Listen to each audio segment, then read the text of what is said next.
You know, part of the Taxpayers' Bill of Rights was, for the first time in law, we put into law the possibility of a compromise or a reduction of the actual tax that had to be paid to satisfy the IRS debt.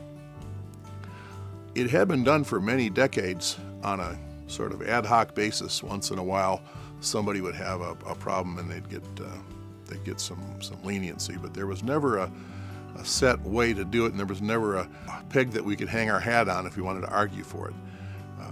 Historically, it all goes back to the days of Joe Louis. Now, most of us don't even remember Joe Louis. I barely remember him, but you know, he was a great hero, American boxer, serviceman in the World War II, and he was also, unfortunately, taken advantage of. So when he won all those championships and won all those purses, most of the money was gone before the tax bill came, because somebody did not take care of his taxes while he was in the clover, so to speak.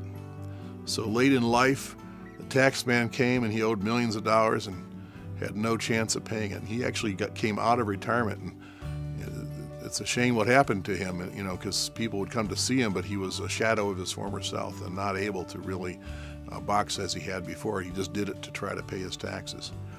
Well, the commissioner at that time realized that that wasn't good, made sort of a handshake deal with Joe that if Joe would just pay a certain amount every year, the rest of the taxes would be sort of set aside for a time. And that's how Joe lived out the rest of his life.